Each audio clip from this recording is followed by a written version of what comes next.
Capítulo 22. El mundo de relaciones. El mundo de relaciones tiene tres aspectos muy diferentes que en forma precisa necesitamos aclarar.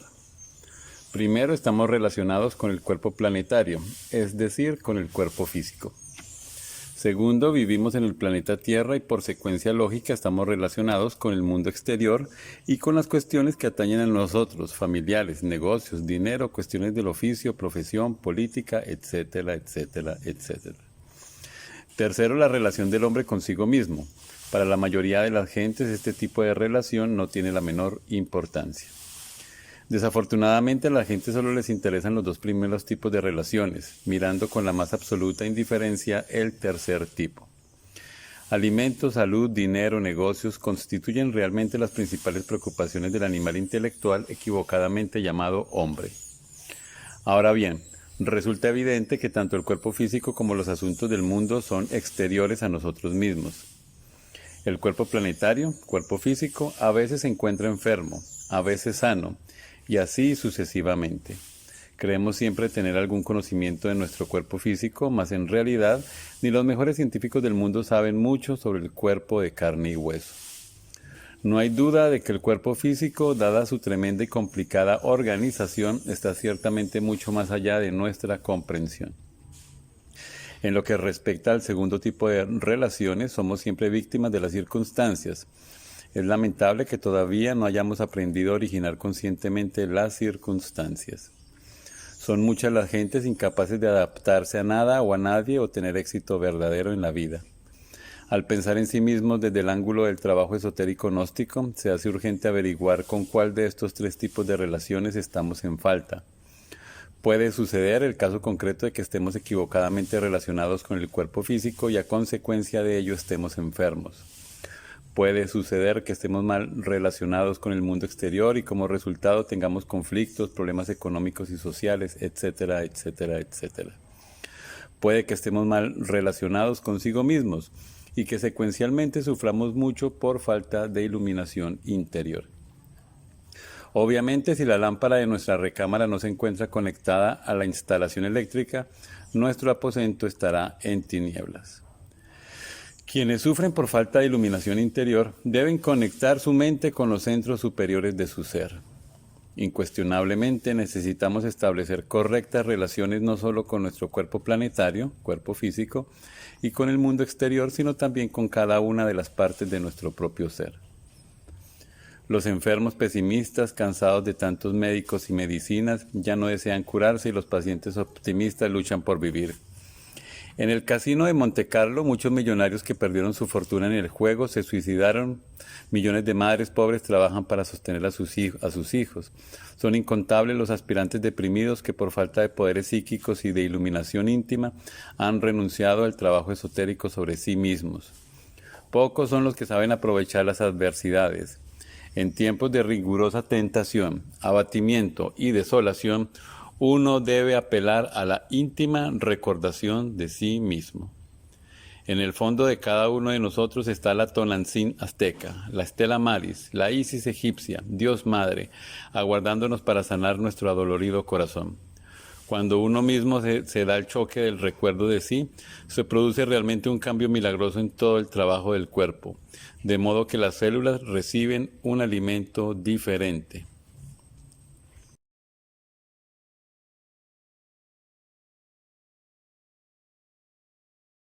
Capítulo 22. El mundo de relaciones. El mundo de relaciones tiene tres aspectos muy diferentes que en forma precisa necesitamos aclarar. Primero, estamos relacionados con el cuerpo planetario, es decir, con el cuerpo físico. Segundo, vivimos en el planeta Tierra y por secuencia lógica estamos relacionados con el mundo exterior y con las cuestiones que atañen a nosotros, familiares, negocios, dinero, cuestiones del oficio, profesión, política, etcétera, etcétera, etcétera. Tercero, la relación del hombre consigo mismo. Para la mayoría de las gentes este tipo de relación no tiene la menor importancia. Desafortunadamente a la gente solo les interesan los dos primeros tipos de relaciones, mirando con la más absoluta indiferencia el tercer tipo. Alimentos, salud, dinero, negocios constituyen realmente las principales preocupaciones del animal intelectual equivocadamente llamado hombre. Ahora bien, resulta evidente que tanto el cuerpo físico como los asuntos del mundo son exteriores a nosotros mismos. El cuerpo planetario, cuerpo físico, a veces se encuentra enfermo, a veces sano, y así sucesivamente. Creemos siempre tener algún conocimiento de nuestro cuerpo físico, mas en realidad ni los mejores científicos del mundo saben mucho sobre el cuerpo de carne y hueso. No hay duda de que el cuerpo físico, dada su tremenda y complicada organización, está ciertamente mucho más allá de nuestra comprensión. En lo que respecta al segundo tipo de relaciones, somos siempre víctimas de las circunstancias. Es lamentable que todavía no hayamos aprendido a originar conscientemente las circunstancias. Son muchas las gentes incapaces de adaptarse a nada o a nadie o tener éxito verdadero en la vida. Al pensar en sí mismos desde el ángulo del trabajo esotérico gnóstico, se hace urgente averiguar con cuál de estos tres tipos de relaciones estamos en falta. Puede suceder el caso concreto de que estemos equivocadamente relacionados con el cuerpo físico y a consecuencia de ello estemos enfermos. Puede suceder que estemos mal relacionados con el mundo exterior y como resultado tengamos conflictos, problemas económicos y sociales, etcétera, etcétera, etcétera. Puede que estemos mal relacionados consigo mismos y que secuencialmente suframos mucho por falta de iluminación interior. Obviamente, si la lámpara de nuestra recámara no se encuentra conectada a la instalación eléctrica, nuestro aposento estará en tinieblas. Quienes sufren por falta de iluminación interior deben conectar su mente con los centros superiores de su ser. Incuestionablemente necesitamos establecer correctas relaciones no solo con nuestro cuerpo planetario, cuerpo físico, y con el mundo exterior, sino también con cada una de las partes de nuestro propio ser. Los enfermos pesimistas, cansados de tantos médicos y medicinas, ya no desean curarse y los pacientes optimistas luchan por vivir. En el casino de Montecarlo, muchos millonarios que perdieron su fortuna en el juego se suicidaron. Millones de madres pobres trabajan para sostener a sus hijos. Son incontables los aspirantes deprimidos que por falta de poderes psíquicos y de iluminación íntima han renunciado al trabajo esotérico sobre sí mismos. Pocos son los que saben aprovechar las adversidades. En tiempos de rigurosa tentación, abatimiento y desolación, uno debe apelar a la íntima recordación de sí mismo. En el fondo de cada uno de nosotros está la Tonantzin azteca, la Stella Maris, la Isis egipcia, Dios Madre, aguardándonos para sanar nuestro adolorido corazón. Cuando uno mismo se da el choque del recuerdo de sí, se produce realmente un cambio milagroso en todo el trabajo del cuerpo, de modo que las células reciben un alimento diferente. Capítulo 24. La canción psicológica. Ha llegado el momento de reflexionar muy seriamente sobre eso que se llama consideración interna. No cabe la menor duda sobre el aspecto desastroso de la autoconsideración íntima. Esta, además de hipnotizar la conciencia, nos hace perder muchísima energía. Si uno no cometiera el error de identificarse tanto consigo mismo, la autoconsideración interior sería algo más que imposible.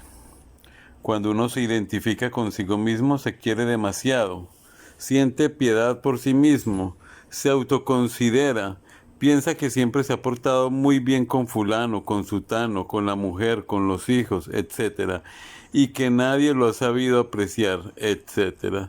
Total, es un santo y todos los demás unos malvados, unos bribones. Una de las formas más corrientes de autoconsideración íntima es la preocupación por lo que otros puedan pensar sobre uno mismo. Tal vez supongan que no somos honrados, sinceros, verídicos, valientes, etc. Lo más curioso de todo esto es que ignoramos lamentablemente la enorme pérdida de energía que esta clase de preocupaciones nos trae. Muchas actitudes hostiles hacia ciertas personas que ningún mal nos han hecho se deben precisamente a tales preocupaciones nacidas de la autoconsideración íntima. En estas circunstancias, queriéndose tanto a sí mismo, autoconsiderándose de este modo, es claro que el yo, o mejor dijéramos, los yoes, en vez de extinguirse, se fortifican entonces espantosamente. Identificado uno consigo mismo, se apiada mucho de su propia situación y hasta le da por hacer cuentas. Así es como piensan que fulano, que sutano, que el compadre, que la comadre, que el vecino, que el patrón, que el amigo, etcétera, etcétera, etcétera, no le han pagado como es debido a pesar de todas sus consabidas bondades, y embotellado en esto se vuelve insoportable y aburridor para todo el mundo.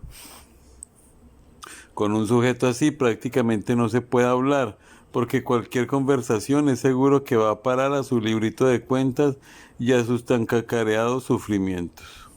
Escrito está que en el trabajo esotérico gnóstico solo es posible el crecimiento anímico mediante el perdón a los otros. Si alguien vive de instante en instante, de momento en momento, sufriendo por lo que le deben, por lo que le hicieron, por las amarguras que le causaron, siempre con su misma canción, nada podrá crecer en su interior. La oración del Señor ha dicho: perdónanos nuestras deudas, así como nosotros perdonamos a nuestros deudores. El sentimiento de que a uno le deben, el dolor por los males que otros le causaron, etc., detiene todo progreso interior del alma. Jesús, el gran Kabir, dijo: ponte de acuerdo con tu adversario pronto en tanto estás con él en el camino, no sea que el adversario te entregue al juez, y el juez al alguacil, y seas echado en la cárcel. De cierto os digo que no saldrás de allí hasta que pagues el último cuadrante. Mateo capítulo 5, versículos 25 y 26. Si nos deben, debemos. Si exigimos que se nos pague hasta el último denario, debemos pagar antes hasta el último cuadrante. Esta es la ley del talión: ojo por ojo y diente por diente. Círculo vicioso, absurdo. Las disculpas, la cumplida satisfacción y las humillaciones que a otros exigimos por los males que nos causaron, también a nosotros nos son exigidas, aunque nos consideremos mansas ovejas. Colocarse uno bajo leyes innecesarias es absurdo. Mejor es ponerse a sí mismo bajo nuevas influencias. La ley de la misericordia es una influencia más elevada que la ley del hombre violento: ojo por ojo, diente por diente. Es urgente, indispensable, inaplazable colocarnos inteligentemente bajo las influencias maravillosas del trabajo esotérico gnóstico, olvidar que nos deben y eliminar en nuestra psiquis cualquier forma de autoconsideración.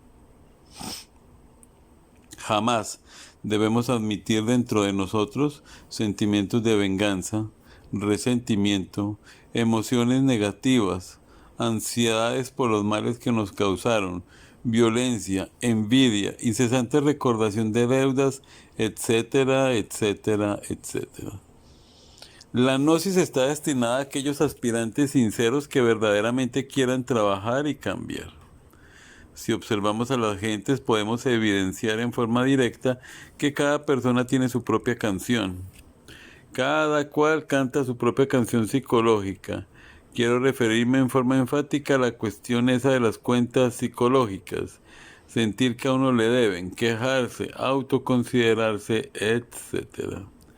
A veces la gente canta su canción así porque sí, sin que se le dé cuerda, sin que se le aliente, y en otras ocasiones después de unas cuantas copas de vino. Nosotros decimos que nuestra aburridora canción debe ser eliminada. Esta nos incapacita interiormente, nos roba mucha energía.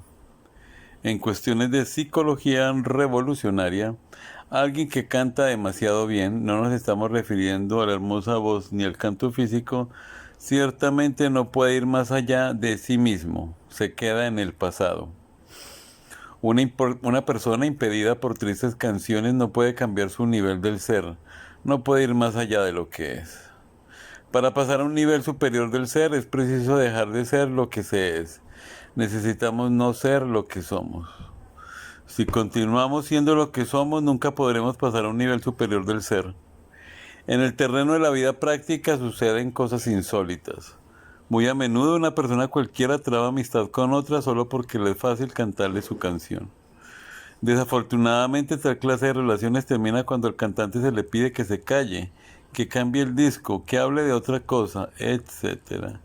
Entonces el cantante resentido se va en busca de un nuevo amigo, de alguien que esté dispuesto a escucharle por tiempo indefinido. Comprensión exige el cantante, alguien que le comprenda, como si fuera tan fácil comprender a otra persona. Para comprender a otra persona es preciso comprenderse a sí mismo. Desafortunadamente el buen cantante cree que se comprende a sí mismo.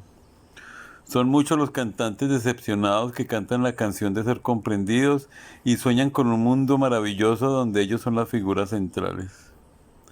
Sin embargo, no todos los cantantes son públicos, también los hay reservados. No cantan su canción directamente, más secretamente la cantan. Son gente que ha trabajado mucho, que ha sufrido demasiado, se siente defraudada, piensa que la vida les debe todo aquello que nunca fueron capaces de lograr. Sienten por lo común una tristeza interior, una sensación de monotonía y espantoso aburrimiento, cansancio íntimo o frustración a cuyo alrededor se amontonan los pensamientos. Incuestionablemente las canciones secretas nos cierran el paso en el camino de la autorrealización íntima del ser.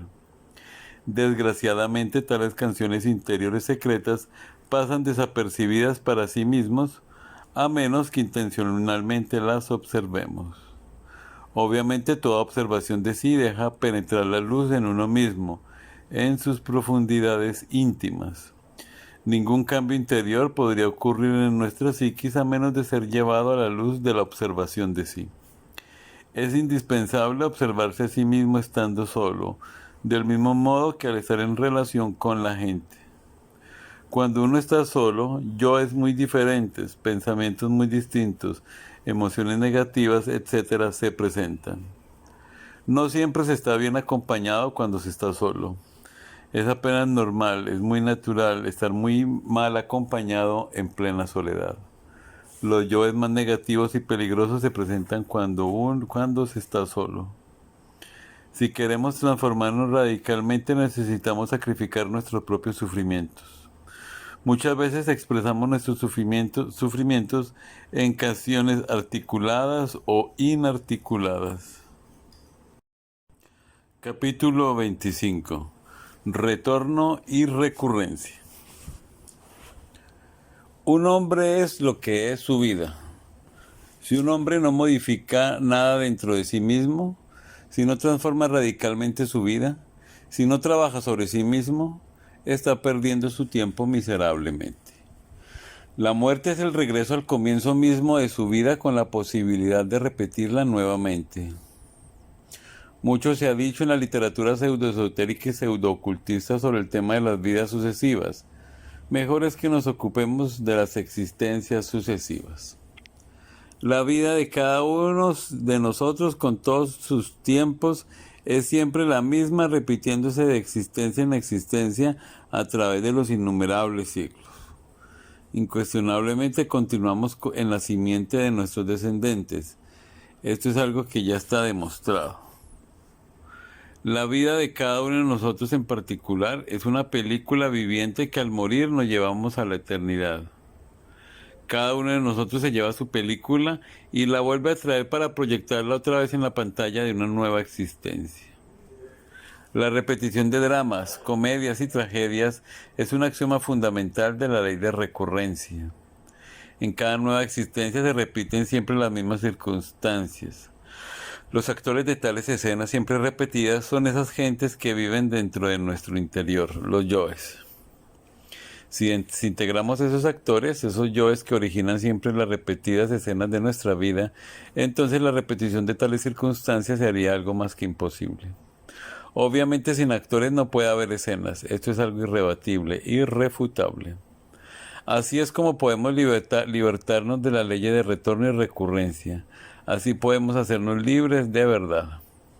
Obviamente cada uno de los personajes, yoes, que en nuestro interior llevamos, repite de existencia en existencia su mismo papel. Si lo desintegramos, si el actor muere, el papel concluye. Reflexionando seriamente sobre la ley de recurrencia o repetición de escenas en cada retorno, descubrimos por autoobservación íntima los resortes secretos de esta cuestión. Si en la pasada existencia, a la edad de 25 años, tuvimos una aventura amorosa, es indubitable que el yo de tal compromiso buscará la dama de sus ensueños a los 25 años de la nueva existencia. Si la dama en cuestión entonces solo tenía 15 años, el yo de tal aventura buscará a su amado en la nueva existencia a la misma edad justa. Resulta claro que comprender que los dos yoes, tanto el de él como el de ella, se busquen telepáticamente y se reencuentren nuevamente para repetir la misma aventura amorosa de la pasada existencia. Dos enemigos que a muerte pelearon en la pasada existencia se buscarán otra vez en la nueva existencia para repetir su tragedia a la edad correspondiente. Si dos personas tuvieron un pleito por bienes raíces a la edad de 40 años en la pasada existencia, a la misma edad se buscarán telepáticamente en la nueva existencia para repetir lo mismo. Dentro de cada uno de nosotros viven muchas gentes llenas de compromisos. Eso es irrefutable. Un ladrón carga en su interior una cueva de ladrones con diversos compromisos delictivos. El asesino lleva dentro de sí mismo un club de asesinos y el lujurioso porta en su psiquis una casa de citas. Lo grave de todo esto es que el intelecto ignora la existencia de tales gentes o yoes dentro de sí mismo y de tales compromisos que fatalmente se van cumpliendo. Todos estos compromisos de los yoes que dentro de nosotros moran se suceden por debajo de nuestra razón. Son hechos que ignoramos, cosas que nos suceden, acontecimientos que se procesan en el subconsciente e inconsciente. Con justa razón se nos ha dicho que todo nos sucede, como cuando llueve o como cuando truena. Realmente tenemos la ilusión de hacer, pero nada hacemos, no sucede, esto es fatal, mecánico. Nuestra personalidad es tan solo el instrumento de distintas gentes, yoes, mediante la cual cada una de estas gentes, yoes, cumplen sus compromisos. Por debajo de nuestra capacidad cognitiva suceden muchas cosas. Desgraciadamente ignoramos lo que por debajo de nuestra pobre razón sucede. Nos creemos sabios cuando en verdad ni siquiera sabemos que no sabemos. Somos míseros leños arrastrados por las embravecidas olas del mar de la existencia. Salir de esta desgracia, de esta inconsciencia, del estado tan lamentable en que nos encontramos, solo es posible muriendo en sí mismos. ¿Cómo podríamos despertar sin morir previamente? Solo con la muerte adviene lo nuevo. Si el germen no muere, la planta no nace. Quien despierta de verdad adquiere por tal motivo plena objetividad de su conciencia, iluminación auténtica, felicidad.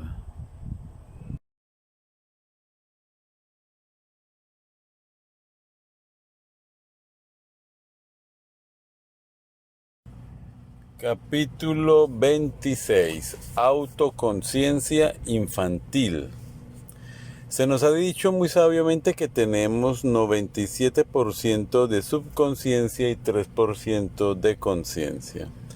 Hablando francamente y sin ambajes, diremos que el 97% de la esencia que en nuestro interior llevamos se encuentra embotellada, embutida, metida dentro de cada uno de los yoes que en su conjunto constituyen el mí mismo.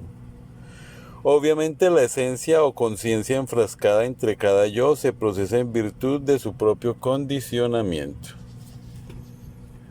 Cualquier yo desintegrado libera determinado porcentaje de conciencia. La emancipación o liberación de la esencia o conciencia sería imposible sin la desintegración de cada yo. A mayor cantidad de yoes desintegrados, mayor autoconciencia. A menor cantidad de yoes desintegrados, menor porcentaje de conciencia despierta. El despertar de la conciencia solo es posible disolviendo el yo, muriendo en sí mismo, aquí y ahora. Incuestionablemente, mientras la esencia o conciencia esté embutida entre cada uno de los yoes que cargamos en nuestro interior, se encuentra dormida en estado subconsciente. Es urgente transformar al subconsciente en consciente y esto solo es posible aniquilando los yoes, muriendo en sí mismo. No es posible despertar sin haber muerto previamente en sí mismos. Quienes intentan despertar primero para luego morir no poseen experiencia real de lo que afirman, marchan resueltamente por el camino del error. Los niños recién nacidos son maravillosos, gozan de plena autoconciencia, se encuentran totalmente despiertos. Dentro del cuerpo del niño recién nacido se encuentra reincorporada la esencia y eso da a la criatura su belleza. No queremos decir que el 100% de la esencia o conciencia esté reincorporada en el recién nacido, pero sí el 3% libre que normalmente no está enfrascado entre los yoes.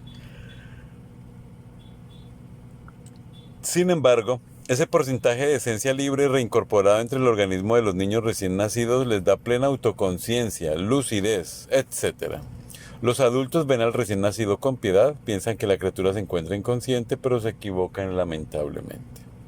El recién nacido ve al adulto tal como en realidad es, inconsciente, cruel, perverso, etc. Los yoes del recién nacido van y vienen, dan vueltas alrededor de la cuna, quisieran meterse entre el nuevo cuerpo, pero debido a que el recién nacido aún no ha fabricado la personalidad, todo intento de los yoes para entrar en el nuevo cuerpo resulta algo más que imposible. A veces las criaturas se espantan al ver a esos fantasmas o yoes que se acercan a su cuna y entonces gritan, lloran, pero los adultos no entienden esto y suponen que el niño está enfermo o que tiene hambre o sed. Tal es la inconsciencia de los adultos. A medida que la nueva personalidad se va formando, los yoes que vienen de existencias anteriores van penetrando poco a poco en el nuevo cuerpo. Cuando ya la totalidad de los yoes se ha reincorporado, aparecemos en el mundo con esa horrible fealdad interior que nos caracteriza. Entonces andamos como sonámbulos por todas partes, siempre inconscientes, siempre perversos. Cuando morimos, 3 cosas van al sepulcro. Primero, el cuerpo físico. Segundo, el fondo vital orgánico. Tercero, la personalidad. El fondo vital, cual fantasma, se va desintegrando poco a poco, frente a la fosa sepulcral a medida que el cuerpo físico se va desintegrando también. La personalidad es subconsciente o infraconsciente. Entra y sale del sepulcro cada vez que quiere. Se alegra cuando los dolientes le llevan flores. Ama a sus familiares y se va disolviendo muy lentamente, hasta convertirse en polvareda cósmica. Eso que continúa más allá del sepulcro es el ego, el yo pluralizado, el mí mismo, un montón de diablos dentro de los cuales se encuentra enfrascada la esencia, la conciencia que a su tiempo y a su hora retorna, se reincorpora. Resulta lamentable que al fabricarse la nueva personalidad del niño, se reincorporen también los yoes. Capítulo 27. El publicano y el fariseo.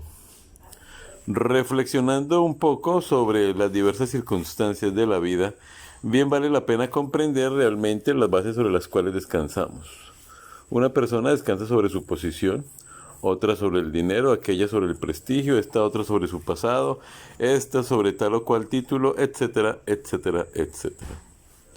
Lo más curioso es que todos, ya sea rico o mendicante, necesitamos de todos y vivimos de todos aunque estemos inflados de orgullo y vanidad. Pensemos por un momento en lo que puedan quitarnos. ¿Cuál sería nuestra suerte en una revolución de sangre y aguardiente? ¿En qué quedarían las bases sobre las cuales descansamos? Ay de nosotros, nos creemos muy fuertes y somos espantosamente débiles. El yo que siente en sí mismo, la base sobre la que descansamos, debe ser disuelto si es que en realidad anhelamos la auténtica bienaventuranza. Tal yo subestima a la gente, se siente mejor que todo el mundo, más perfecto en todo, más inteligente, más experto en la vida, más rico, etc. Resulta muy oportuno citar ahora aquella parábola de Jesús el Gran Kabir acerca de los 2 hombres que oraban. Fue dicha a unos que confiaban en sí mismos como justos y menospreciaban a los otros. Jesús el Cristo dijo: 2 hombres subieron al templo a orar, uno era fariseo y el otro publicano. El fariseo, puesto en pie consigo mismo de esta manera: Dios, te doy gracias porque no soy como los demás hombres, ladrones, injustos, adúlteros, ni aun como este publicano. Ayuno 2 veces a la semana, doy diezmo de todo lo que gano. Mas el publicano, estando lejos, no quería ni alzar los ojos al cielo, sino que se golpeaba el pecho diciendo: Dios, sé propicio a mí, pecador. Os digo que éste descendió a su casa justificado antes que el otro, porque cualquiera que se enaltece será humillado, y el que se humilla será enaltecido. Lucas 28, 10, 14. Empezar a darse cuenta de la propia navidad y miseria en la que nos encontramos es absolutamente imposible en tanto existe en nosotros el concepto ese del más.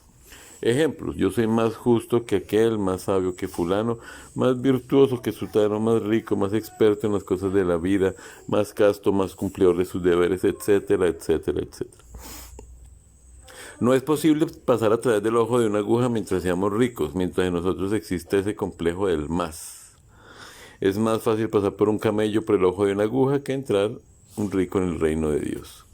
Eso de que tu escuela es la mejor y que la de mi prójimo no sirve. Eso de que tu religión es la única verdadera y que todas las demás son falsas y perversas. Eso de que la mujer de fulano es mala y de que la mía es una santa. Eso de que mi amigo Roberto es un borracho y que yo soy un hombre muy juicioso y abstemio, etc. Es lo que nos hace sentirnos ricos.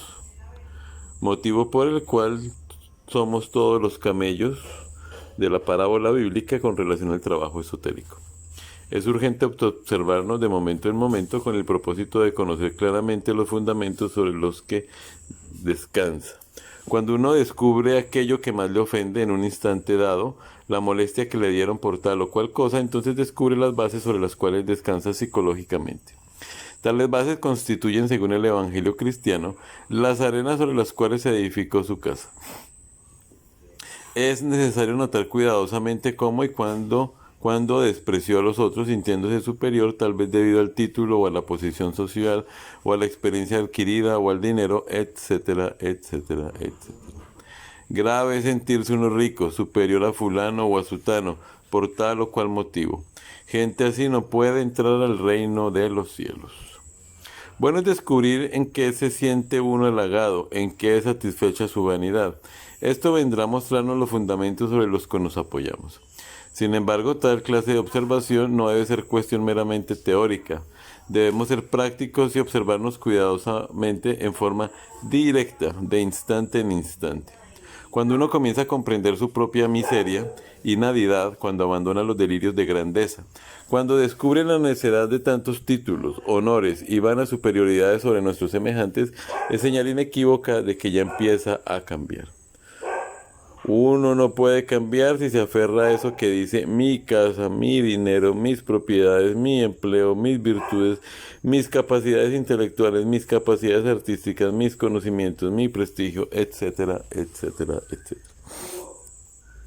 Eso de aferrarse a lo mío, a mí, es más que suficiente como para impedir reconocer nuestra propia navidad y miseria interior. Uno se asombra ante el espectáculo de un incendio o de un naufragio.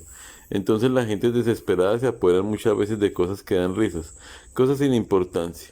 Pobres gentes se sienten en esas cosas, descansan en tonterías, se apegan a eso que no tiene la menor importancia.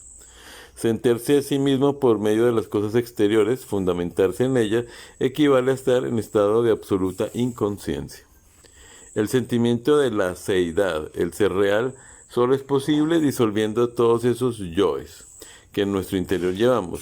Ante tal sentimiento resulta algo más que imposible. Desgraciadamente los adoradores del yo no aceptan esto.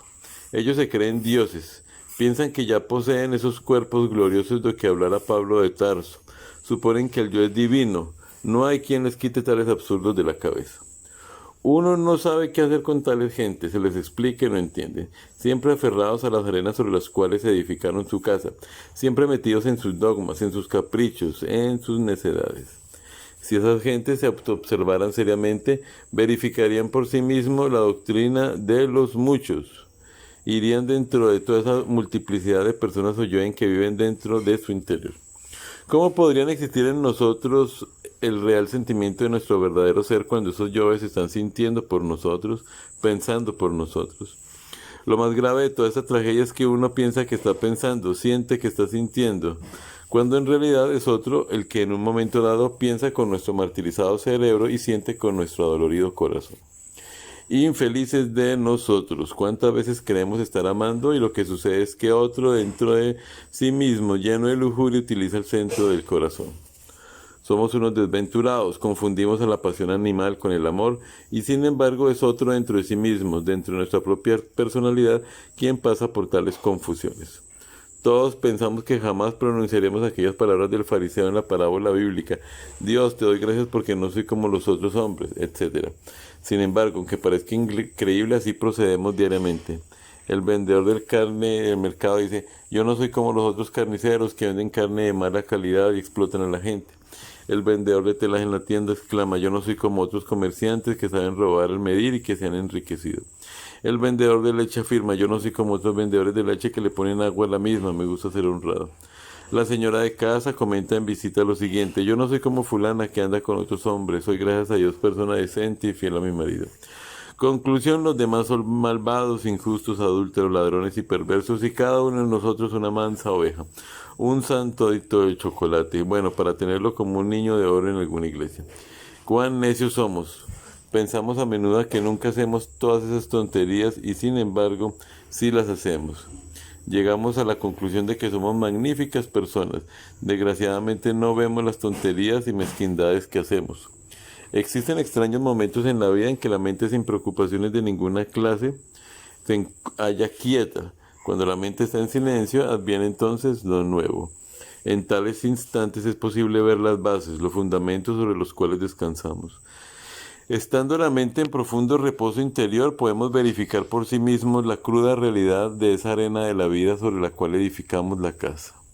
Como en Mateo 7, versículo 24-25, parábola que trata de los dos cimientos. Capítulo 28. La voluntad.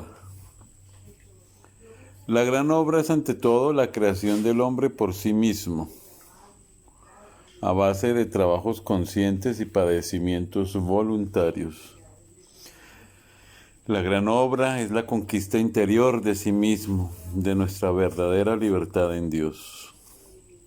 Necesitamos con urgencia máxima, inaplazable, desintegrar todos esos yoes que viven en nuestro interior si es que en realidad queremos la emancipación perfecta de la voluntad.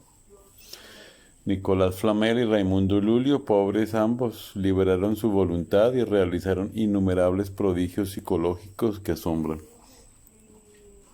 Agripa no llegó nunca más que a la primera parte de la gran obra y murió penosamente luchando en la desintegración de sus yoes con el propósito de poseerse a sí mismo y fijar su independencia.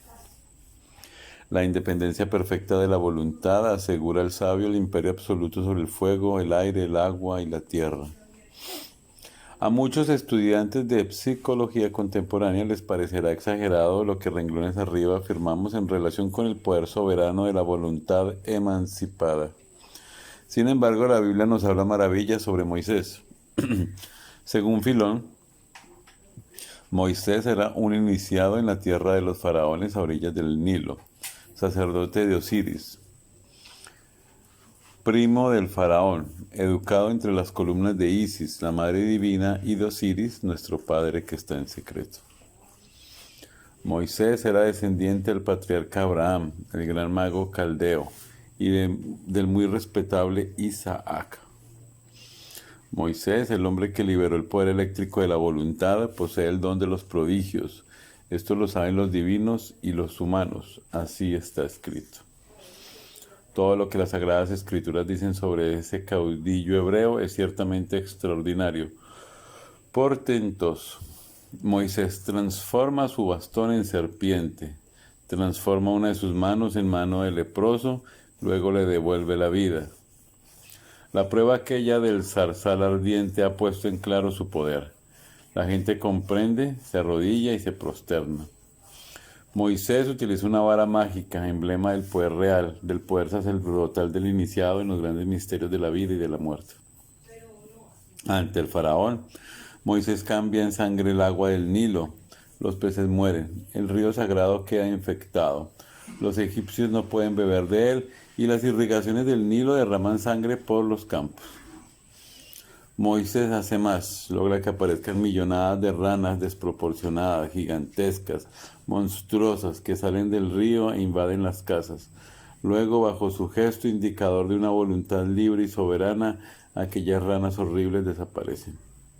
Mas como el faraón no deja libre a los israelitas, Moisés obra nuevos prodigios, cubre la tierra de suciedad, suscita nubes de moscas asqueantes e inmundas que después se da el lujo de apartar. Desencadena la espantosa peste y todos los rebaños, excepto los de los judíos, mueren. Cogiendo hollín del horno, dicen las Sagradas Escrituras, lo tira al aire y cayendo sobre los egipcios les causa pústulas y úlceras. Extendiendo su famoso bastón mágico, Moisés hace llover un granizo del cielo que en forma inclemente destruye y mata. A continuación hace estallar el rayo flamígero, retumba el trueno aterrador y llueve espantosamente. Luego con un gesto devuelve la calma. Sin embargo, el faraón continúa inflexible. Moisés, con un golpe tremendo de su vara mágica, hace surgir como por encanto nubes de langostas. Luego vienen tinieblas. Otro golpe con la vara y todo retorna al orden original. Muy conocido es el final de todo aquel drama bíblico del Antiguo Testamento. Interviene Jehová, hace morir a todos los primogénitos de los egipcios y al faraón no le queda más remedio que dejar marchar a los hebreos. Posteriormente, Moisés se sirve de su vara mágica para heder las aguas del Mar Rojo y atravesar a pie seco. Cuando los guerreros egipcios se precipitan por allí, persiguiendo a los israelitas, Moisés con un gesto hace que las aguas se vuelvan a cerrar, tragándose estos a los perseguidores. Incuestionablemente muchos pseudo-ocultistas al leer todo esto quisieran hacer lo mismo, tener los mismos poderes de Moisés. Sin embargo, esto resulta algo más que imposible en tanto la voluntad continúe embotellada entre todos y cada uno de esos yoes que en los distintos trasfondos de nuestra psiquis cargamos. La esencia embutida entre el mí mismo es el genio de la lámpara de Aladino, anhelando libertad. Libre tal genio puede realizar prodigios. La esencia es voluntad, conciencia, desgraciadamente procesándose en virtud de nuestro propio condicionamiento. Cuando la voluntad se libera, entonces se mezcla o fusiona, integrándose así con la voluntad universal, haciéndose por eso soberana. La voluntad individual fusionada con la voluntad universal puede realizar todos los prodigios de Moisés. Existen tres clases de actos. Aquellos que corresponden a la ley de los accidentes. 2. Esos que pertenecen a la ley de recurrencia, hechos siempre repetidos en cada existencia. 3. Acciones determinadas intencionalmente por la voluntad consciente. Incuestionablemente solo gentes que hayan liberado su voluntad mediante la muerte del mí mismo podrán realizar actos nuevos nacidos de su libre albedrío. Los actos comunes y corrientes de la humanidad son siempre el resultado de la ley de recurrencia o el mero producto de accidentes mecánicos. Quien posee voluntad libre de verdad puede originar nuevas circunstancias. Quien tiene su voluntad embotellada entre el yo pluralizado es víctima de las circunstancias. En todas las páginas bíblicas existe un despliegue maravilloso de alta magia, videncia, profecía, prodigios, transfiguraciones, resurrección de muertos, ya por insuflación o por imposición de manos o por la mirada fija sobre el nacimiento en la nariz, etcétera, etcétera, etcétera. Abunda en la Biblia el masaje, el aceite sagrado, los pases magnéticos, la aplicación de un poco de saliva sobre la parte enferma, la lectura del pensamiento ajeno, los transportes, las apariciones, las palabras venidas del cielo, etcétera, etcétera, etcétera. Verdaderas maravillas de la voluntad consciente liberada, emancipada, soberana. Brujos, hechiceros, magos negros, abundan como la mala hierba, empero esos no son santos, ni profetas, ni adeptos de la blanca hermandad. Nadie podrá llegar a la iluminación real, ni ejercer el sacerdocio absoluto de la voluntad consciente, si previamente no hubiera muerto radicalmente en sí mismo, aquí y ahora. Muchas gentes nos escriben frecuentemente quejándose de no poder acceder a iluminación, pidiendo poderes, exigiéndonos claves que les conviertan en magos, etcétera, etcétera, etcétera. Pero nunca se interesan por autoobservarse, por autoconocerse, por desintegrar esos agregados psíquicos, esos yoes dentro de los cuales se encuentra enfrascada la voluntad, la esencia. Personas así obviamente están condenadas al fracaso. Son gentes que codician las facultades de los santos, pero que de ninguna manera están dispuestas a morir en sí mismos. Eliminar errores es algo mágico, maravilloso de por sí, que implica rigurosa autoobservación psicológica. Ejercer poderes es posible cuando se libera radicalmente el poder maravilloso de la voluntad. Desgraciadamente, como las gentes tienen la voluntad enfrascada entre cada yo, obviamente aquella se encuentra dividida en múltiples voluntades que se procesan cada una en virtud de su propio condicionamiento. Resulta claro comprender que cada yo posee por tal causa su voluntad inconsciente particular. Las innumerables voluntades enfrascadas entre los yoes chocan entre sí frecuentemente, haciéndonos por tal motivo impotentes, débiles, miserables, víctimas de las circunstancias, incapaces. Capítulo 29. La decapitación. A medida que uno trabaja sobre sí mismo, va comprendiendo cada vez más y más la necesidad de eliminar radicalmente de su naturaleza interior todo eso que nos hace tan abominables. Las peores circunstancias de la vida, las situaciones más críticas, los hechos más difíciles resultan siempre maravillosos para el autodescubrimiento íntimo. En esos momentos insospechados, críticos, afloran siempre y cuando menos lo pensamos los yoes más secretos. Si estamos alertas, incuestionablemente nos descubrimos. Las épocas más tranquilas de la vida son precisamente las menos favorables para el trabajo sobre sí mismo. Existen momentos de la vida demasiado complicados en que uno tiene una marcada tendencia a identificarse fácilmente con los sucesos y a olvidarse completamente de sí mismos. En esos instantes hace uno tonterías que a nada conducen.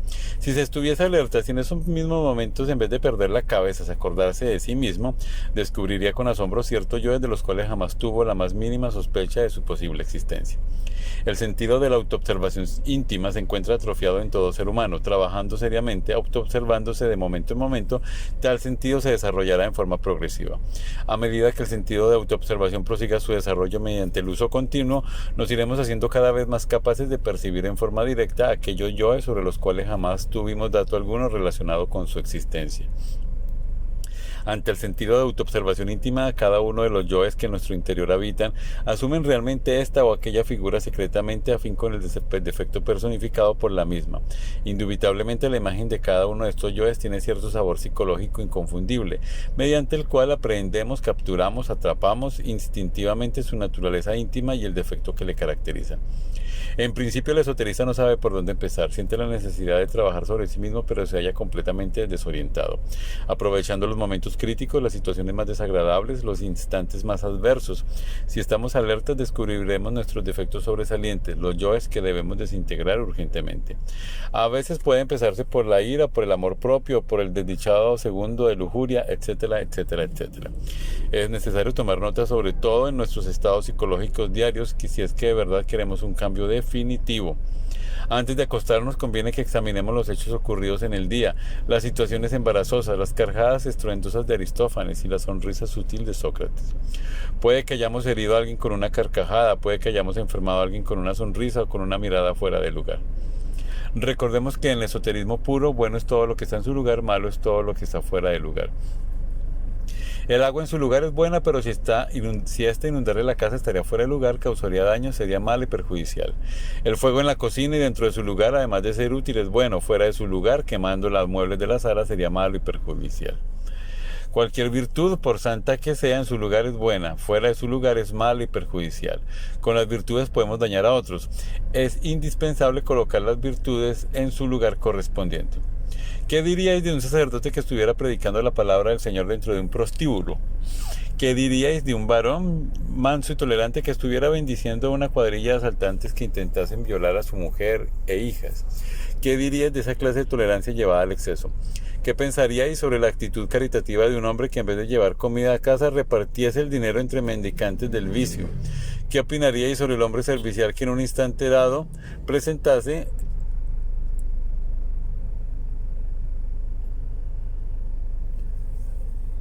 un puñal a un asesino? Recordad, querido lector, que entre las cadencias del verso también se esconde el delito. Hay mucha virtud en los malvados y hay mucha maldad en los virtuosos. Aunque parezca increíble, dentro del mismo perfume de la plegaria también se esconde el delito.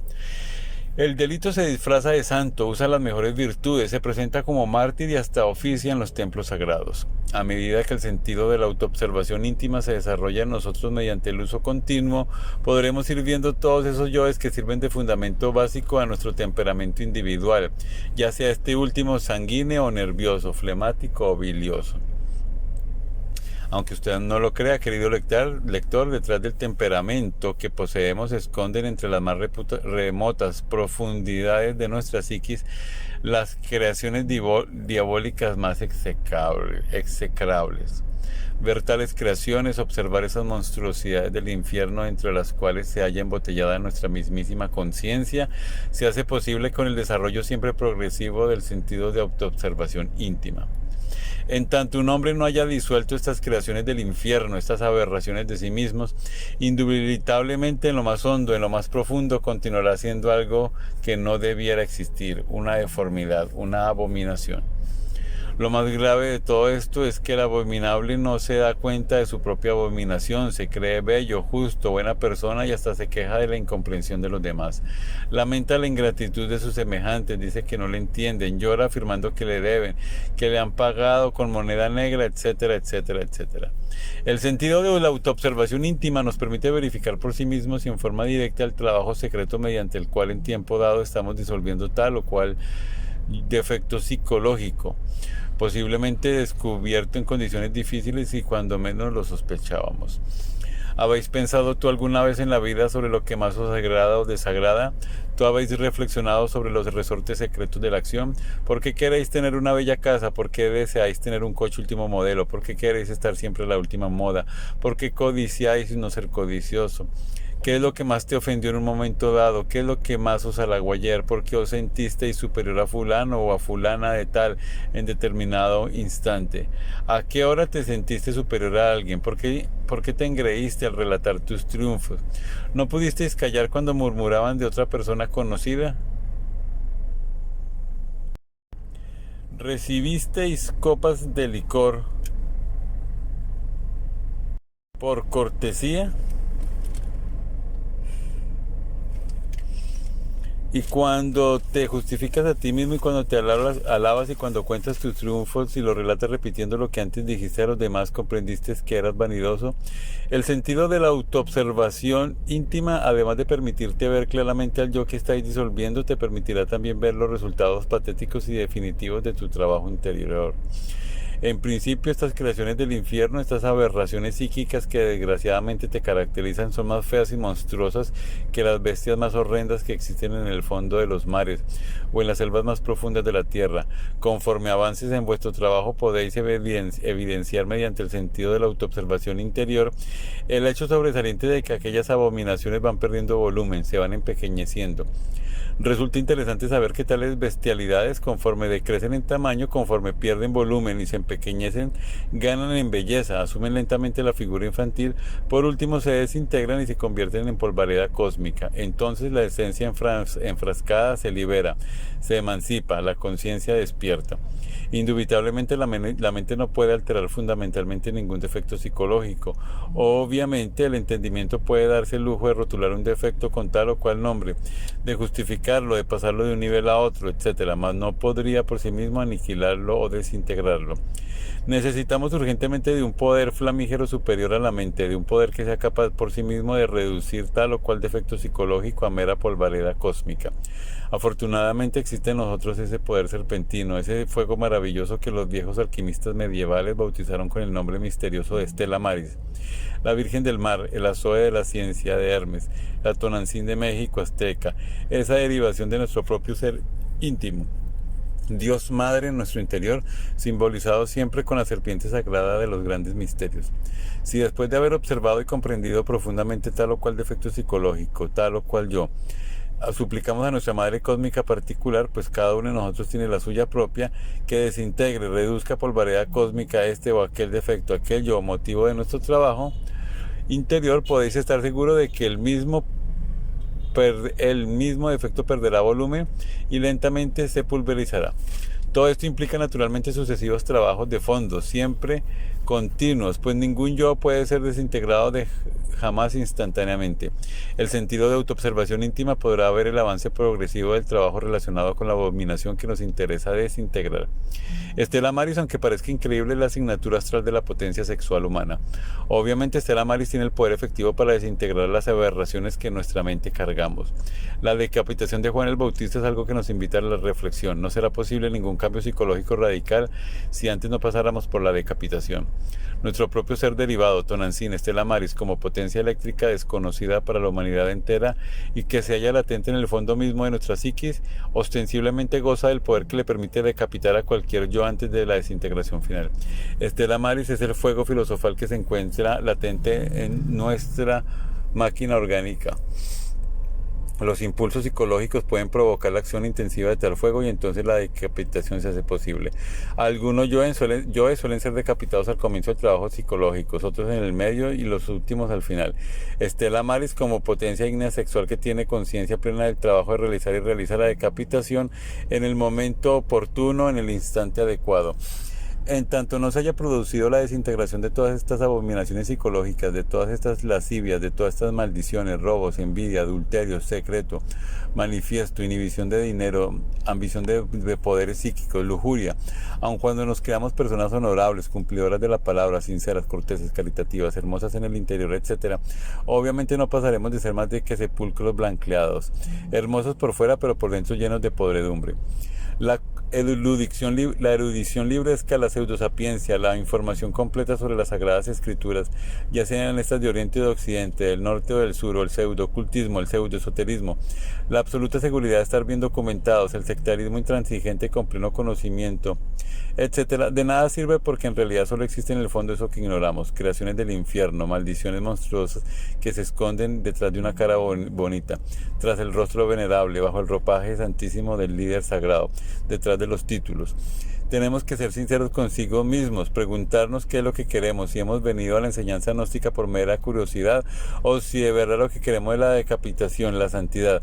Entonces, si no es así, nos estaremos engañando a sí mismos, estamos defendiendo nuestra propia podredumbre y solo seremos palabras. En las escuelas más venerables de la sapiencia esotérica y del ocultismo existen muchas personas equivocadas, sinceras, que de verdad quieren autorrealizarse pero que no están dedicados a la autoobservación. Son mucha la gente que suponen que mediante buenas intenciones es posible llegar a la santificación. Obviamente, en tanto no se trabaje con la desintegración de nuestros pecados que en nuestro interior cargamos, ellos continuarán existiendo bajo el fondo de la mirada piadosa y de la buena conducta. Ha llegado la hora de saber que somos unos malvados disfrazados con la túnica de la santidad, ovejas con piel de lobos, caníbales vestidos con traje de caballeros, verdugos escondidos tras el ciertamente nosotros no valemos nada, somos cada uno de nosotros la desgracia de la tierra, somos execrables. Afortunadamente Juan Bautista nos enseñó el camino secreto, morir en sí mismos mediante la decapitación psicológica. Capítulo 30. El centro de gravedad permanente. No existiendo una verdadera individualidad, resulta imposible que haya continuidad de propósitos. Si no existe el individuo psicológico, sin cada uno de nosotros viven muchas personas. Si no hay sujetos responsables, sería absurdo exigirle a alguien continuidad de propósitos. Bien sabemos que dentro de una persona viven muchas personas. Entonces el sentido pleno de la responsabilidad no existe realmente en nosotros. Lo que un yo determinado afirma en un instante dado no puede revestir ninguna seriedad debido al hecho concreto de que cualquier otro yo puede afirmar exactamente lo contrario en cualquier otro momento. La gravedad de todo esto es que mucha gente creen poseer el sentido de responsabilidad moral y se autoengañan afirmando ser siempre las mismas. Personas hay que en cualquier instante de su existencia vienen a los estudios gnósticos, resplandecen con la fuerza del anhelo, se entusiasman con el trabajo esotérico y hasta juran consagrar la totalidad de su existencia a estas cuestiones. Incuestionablemente todos los hermanos de nuestro movimiento llegan hasta a admirar a un entusiasta así. Uno no puede menos que sentir gran alegría al escuchar personas de esta clase, tan devotas y definitivamente sinceras. Sin embargo, el idilio no dura mucho tiempo. Cualquier día, debido a tal o cual motivo, justo o injusto, sencillo o complicado, la persona se retira de la gnosis Entonces abandona el trabajo y para enderezar el entuerto, tratando de justificarse a sí misma, se afilia a cualquier otra organización mística y piensa que ahora va mejor. Todo este ir y venir, todo este cambiar incesante de escuelas, sectas, religiones, se debe a la multiplicidad de yoes que en nuestro interior luchan entre sí por su propia supremacía. Como quiera que cada yo posee su propio criterio, su propia mente, sus propias ideas, es apenas normal este cambio de pareceres, este mariposear constante de organización, de ideal en ideal, etc. El sujeto en sí no es más que una máquina que tan pronto sirve de vehículo a un yo como a otro. Algunos yoes místicos se autoengañan, después de abandonar tal o cual secta resuelven creerse dioses, brillan como luces fatuas y por último desaparecen. Personas hay que por un momento se asoman al trabajo esotérico y luego en el instante en que otro yo interviene, abandonan definitivamente estos estudios y se dejan tragar por la vida. Obviamente si uno no lucha contra la vida, hasta se lo devora y son raros los aspirantes que de verdad no se dejan tragar por la vida. Existiendo dentro de nosotros toda una multiplicidad de yoes, el centro de gravedad permanente no puede existir. Es apenas normal que no todos los sujetos se autorrealicen íntimamente. Bien sabemos que la autorrealización íntima del ser exige continuidad de propósitos, y como quiera que es muy difícil encontrar a alguien que tenga un centro de gravedad permanente, entonces no es extraño que sea muy rara la persona que llegue a la autorrealización interior profunda. Lo normal es que alguien se entusiasme por el trabajo esotérico y que luego lo abandone. Lo extraño es que alguien no abandone el trabajo y llegue a la meta. Ciertamente y en nombre de la verdad afirmamos que el Sol está haciendo un experimento de laboratorio muy complicado y terriblemente difícil. Dentro del animal intelectual equivocadamente llamado hombre existen gérmenes que convenientemente desarrollados pueden convertirse en hombres solares. Sin embargo, no está de más aclarar que no es seguro que esos gérmenes se desarrollen. Lo normal es que se degeneren y se pierdan lamentablemente. En todo caso, los citados gérmenes que han de convertirnos en hombres solares necesitan de un ambiente adecuado, pues bien es sabido que la semilla en un medio estéril no germina, se pierde. Para que la semilla real del hombre depositada en nuestras glándulas sexuales pueda germinar, se necesita continuidad de propósitos y cuerpo físico normal. Si los científicos continúan haciendo ensayos con las glándulas de secreción interna, cualquier posibilidad de desarrollo de los mencionados gérmenes podrá perderse. Aunque parezca increíble, las hormigas pasaron ya por un proceso similar en un remoto pasado arcaico de nuestro planeta Tierra. Uno se llena de asombro al contemplar la perfección de un palacio de hormigas. No hay duda de que el orden establecido en cualquier hormiguero es formidable. Aquellos iniciados que han despertado conciencia saben por experiencia mística directa que las hormigas en tiempos que ni remotamente sospechan los historiadores más grandes del mundo fueron una raza humana que creó una poderosísima civilización socialista. Entonces eliminaron los dictadores de aquellas familias, las diversas sectas religiosas y el libre albedrío, pues todo ello les restaba poder y ellos necesitaban ser totalitarios en el sentido más completo de la palabra. En estas condiciones, eliminada la iniciativa individual y el derecho religioso, el animal intelectual se precipitó por el camino de la involución y degeneración. A todo lo antes dicho se añadieron los experimentos científicos, trasplantes de órganos, glándulas, ensayos con hormonas, etcétera, etcétera, cuyo resultado fue el empequeñecimiento gradual y la alteración morfológica de aquellos organismos humanos hasta convertirse por último en las hormigas que conocemos. Toda aquella civilización, todos esos movimientos relacionados con el orden social establecido, se volvieron mecánicos y se heredaron de padres a hijos. Hoy uno se llena de asombro al ver un hormiguero, mas no podemos menos que lamentar su falta de inteligencia. Si no trabajamos sobre sí mismos, involucionamos y degeneramos espantosamente. El experimento que el Sol está haciendo en el laboratorio de la naturaleza, ciertamente, además de ser difícil, ha dado muy pocos resultados. Crear hombres solares solo es posible cuando existe verdadera cooperación en cada uno de nosotros. No es posible la creación del hombre solar si no establecemos antes un centro de gravedad permanente en nuestro interior. ¿Cómo podríamos tener continuidad de propósitos si no establecemos en nuestra propia psiquis el centro de gravedad?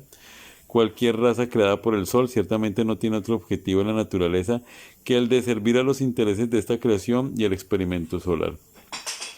Si el Sol fracasa en su experimento, pierde todo interés por una raza así, y ésta de hecho queda condenada a la destrucción y a la involución. Cada una de las razas que han existido sobre la faz de la Tierra ha servido para el experimento solar. De cada raza ha logrado el Sol algunos triunfos, cosechando pequeños grupos de hombres solares. Cuando una raza ha dado sus frutos, desaparece en forma progresiva o perece violentamente mediante grandes catástrofes. La creación de hombres solares es posible cuando uno lucha por independizarse de las fuerzas lunares. No hay duda de que todos estos yoes que llevamos en nuestra psique son de tipo exclusivamente lunar. En modo alguno sería imposible liberarnos de la fuerza lunar si no establecemos previamente en nosotros un centro de gravedad permanente. ¿Cómo podríamos disolver la totalidad del yo pluralizado si no tenemos continuidad de propósitos? ¿De qué manera podríamos tener continuidad de propósitos sin haber establecido previamente en nuestra psiquis un centro de gravedad permanente? Como quiera que la raza actual, en vez de independizarse de la influencia lunar, ha perdido todo interés por la inteligencia solar, incuestionablemente se ha condenado a sí misma hacia la involución y degeneración. No es posible que el hombre verdadero surja mediante la mecánica evolutiva. Bien sabemos que la evolución y su hermana gemela la involución son tan solo dos leyes que constituyen el eje mecánico de toda la naturaleza. Se evoluciona hasta cierto punto perfectamente definido y luego viene el proceso involutivo. A toda su vida le sucede una bajada y viceversa. Nosotros somos exclusivamente máquinas controladas por distintos yoes. Servimos a la economía de la naturaleza. No tenemos una individualidad definida como suponen equivocadamente muchos pseudoesoteristas y pseudo-ocultistas. Necesitamos cambiar con urgencia máxima a fin de que los gérmenes del hombre den sus frutos. Solo trabajando sobre sí mismos con verdadera continuidad de propósitos y sentido completo de responsabilidad moral, podemos convertirnos en hombres solares. Esto implica consagrar la totalidad de nuestra existencia al trabajo esotérico sobre sí mismos. Aquellos que tienen esperanza en llegar al estado solar mediante la mecánica de la evolución se engañan a sí mismos y se condenan de hecho a la degeneración involutiva. En el trabajo esotérico no podemos darnos el lujo de la versatilidad. Esos que tienen ideas veletas, esos que hoy trabajan sobre su psiquis y mañana se dejan tragar por la vida, esos que buscan evasivas justificaciones para abandonar el trabajo esotérico, degeneran e involucionarán. Algunos aplazan el error, dejan todo para mañana mientras mejoran su situación económica, sin tener en cuenta que el experimento solar es algo muy distinto a su criterio personal y a sus consabidos proyectos. No es tan fácil convertirse en hombre solar cuando cargamos la luna en nuestro interior. El ego es lunar. La luna tiene dos lunas, la Tierra tiene dos lunas. La segunda de estas se llama Lilith y se halla un poco más distante que la luna blanca. Los astrónomos suelen ver a Lilith como una lenteja, pues es de muy poco tamaño. Esa es la luna negra. Las fuerzas más siniestras del ego llegan a la Tierra desde Lilith y producen resultados psicológicos infrahumanos y bestiales. Los crímenes de la prensa roja, los asesinatos más monstruosos de la historia, los delitos más insospechados, etc., se deben a las ondas vibratorias de Lilith. La doble influencia lunar representada en el ser humano mediante el ego que carga en su interior hace de nosotros un verdadero fracaso.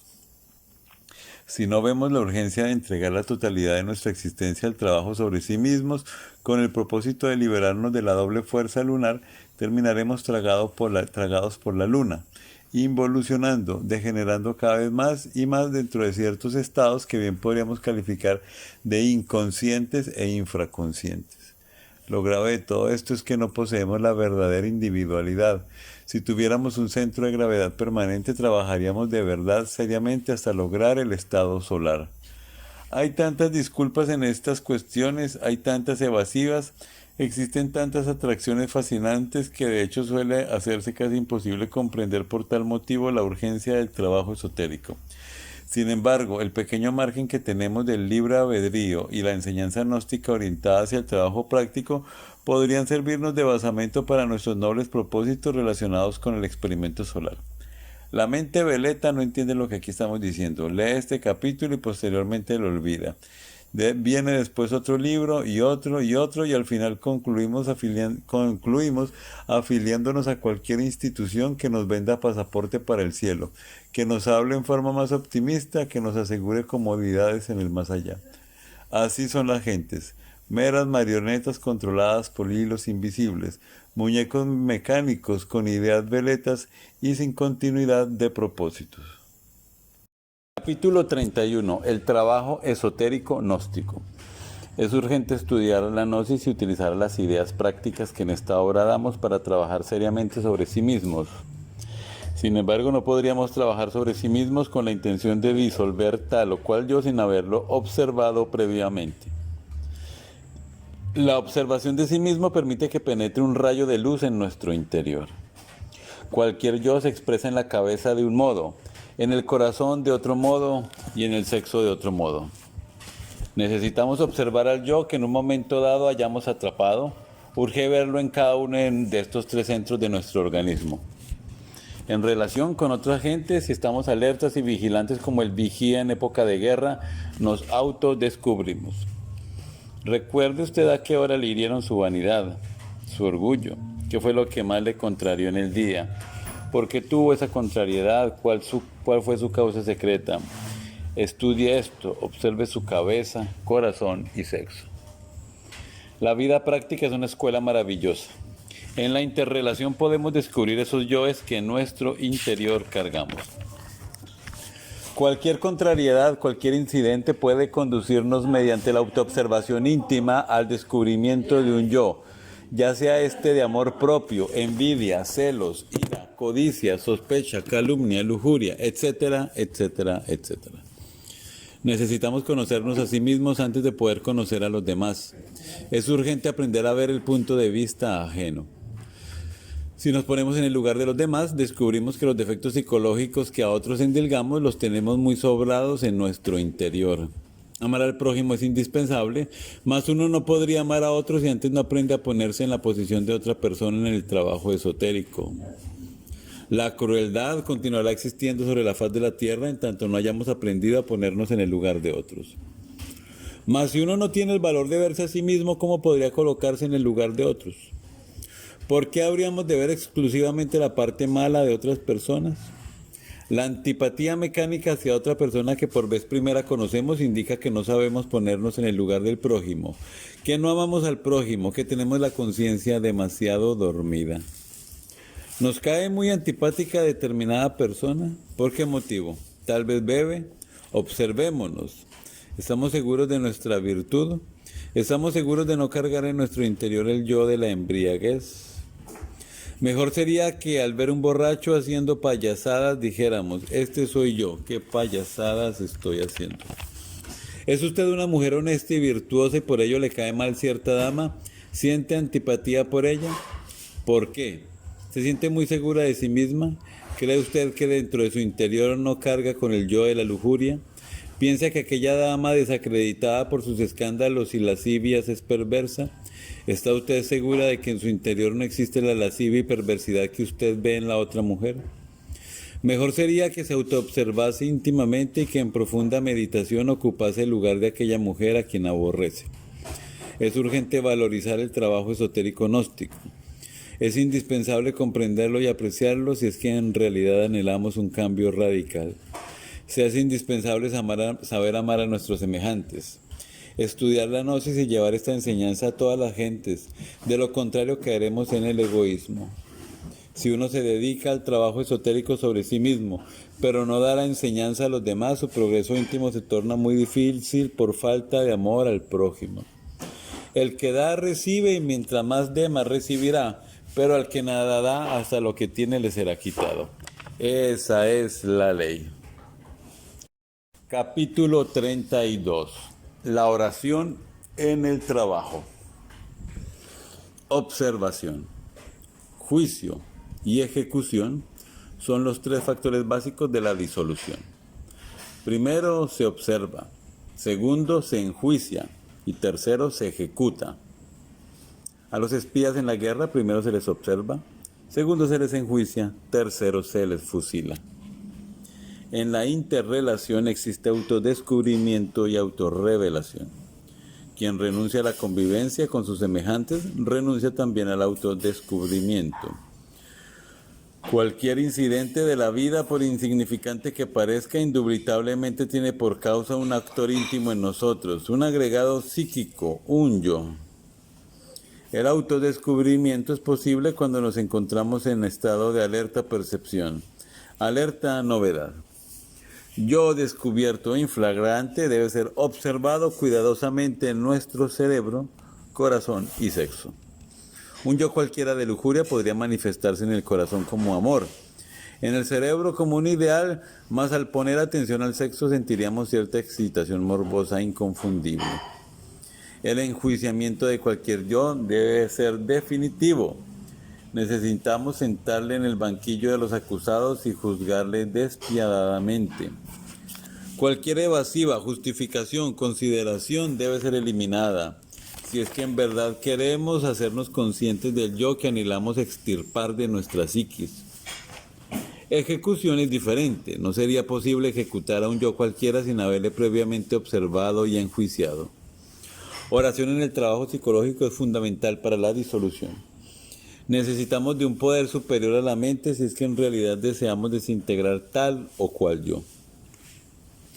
La mente por sí misma nunca podría desintegrar ningún yo. Esto es irrebatible y irrefutable. Orar es platicar con Dios. Nosotros debemos apelar a Dios Madre en nuestra intimidad si es que en verdad queremos desintegrar yoes. Quien no ama a su madre, el hijo ingrato fracasará en el trabajo sobre sí mismo. Cada uno de nosotros tiene su madre divina particular, individual. Ella en sí misma es una parte de nuestro propio ser, pero derivado. Todos los pueblos antiguos adoraron a Dios Madre en lo más profundo de su ser. El principio femenino del Eterno es Isis, María, Tonantzin, Cibeles, Rea, Adonía, Insoberta, etcétera, etcétera, etcétera.